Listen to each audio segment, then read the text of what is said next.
You can feel the vote rigging in the air. 51-49.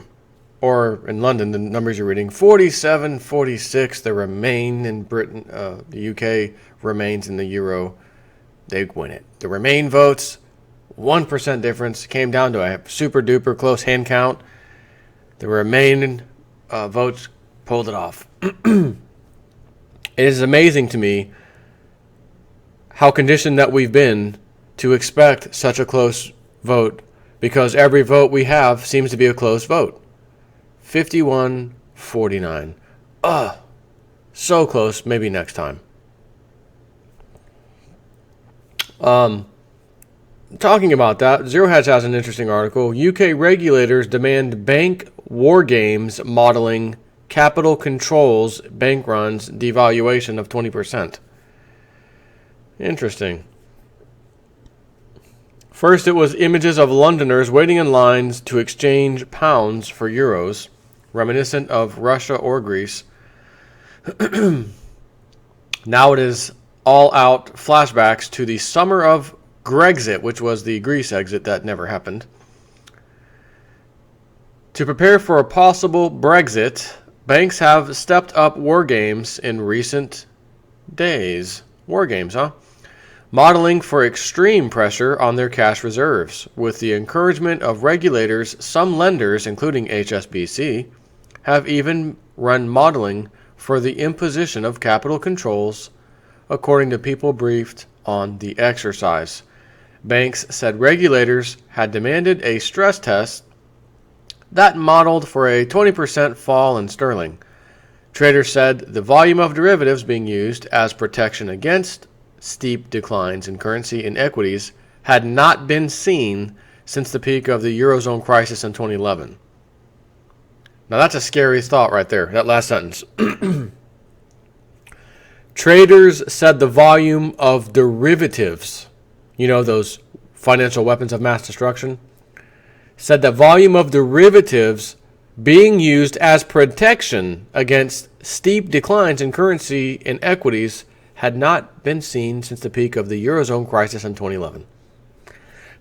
So you're running to a financial weapon of mass destruction to save you from some losses. Interesting. I've got a person shooting in my house at night. I'm going to run to where they set off nuclear bombs. I think I'll be safer over there. Wait a minute. Bullet coming in. Nuclear bomb. Yep. Going to head over that way. The cost of hedging against big moves in the pound, as measured by the 1-week sterling volatility, rose to 43.86 on Wednesday afternoon London time. The good news, should Leave actually win, Britain will not be Greece. Despite the heightened sense of alert, bank treasurers said they were confident their balance sheets were robust, given that capital and liquidity buffers were many times higher than in the last financial crisis. Notably, even Europe seems to be admitting that Plan B did exist all along. There were also signs some European lenders would be accommodating to the UK if it chose to leave, while Jean-Claude Juncker, the European Commission president, vowed there would be no further renegotiation with Brussels after a leave vote. The head of Germany's primary employers group said it would be very, very foolish to erect trade barriers with a Britain outside the EU. And finally, some senior financiers saw worrying echoes of the 2008 financial crisis. Lord Mervyn Davies, the former Standard Chartered chairman and Labour minister, said, "Everyone's fearing a 2008 freeze of the wholesale markets. If that happens, the Bank of England is going to have to step in as a buyer of all assets." Makes you wonder if that was the plan all along. I was just asked, last sentence. So is this just more scaremongering or a legitimate confirmation that all hell may break loose?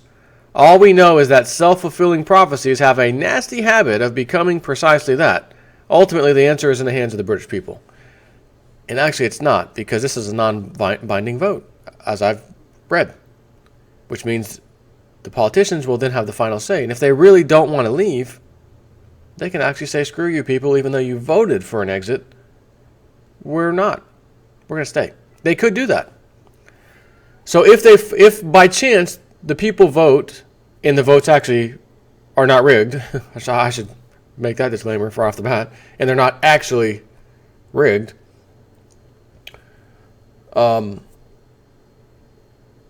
then it remains to be seen if the politicians follow through. And if the politicians do follow through, since they never do what the people want, but this time they do, then you know they did it on purpose. It was the plan all along, so that, let me read that last sentence from Mr.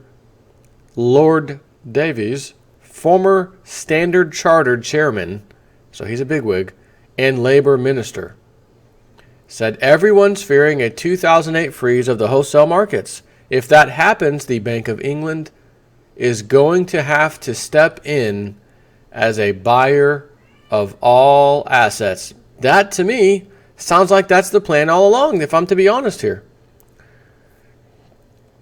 And you got George Soros, they should not do this. This is not a good idea.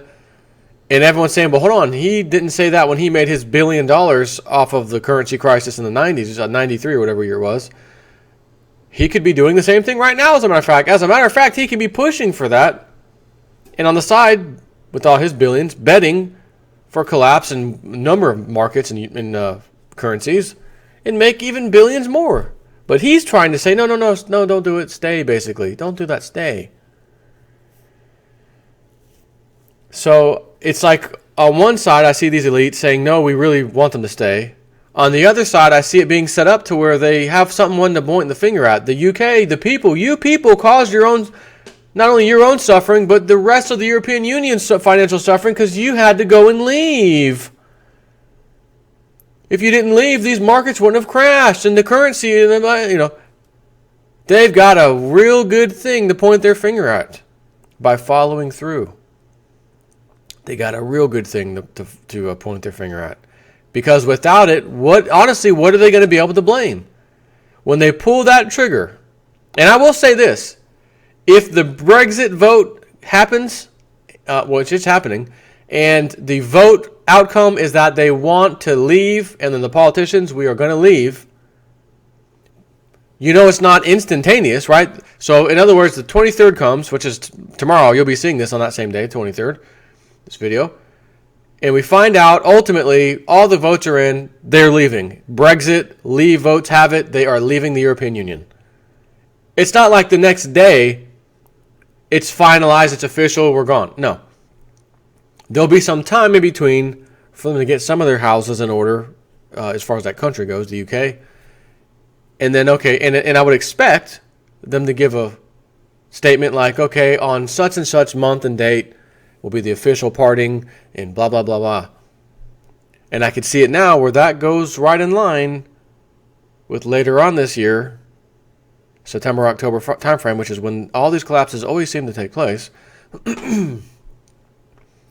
They blame it on that. You guys officially left today, and all hell's breaking loose, even though you voted 2 months ago, 3 months ago.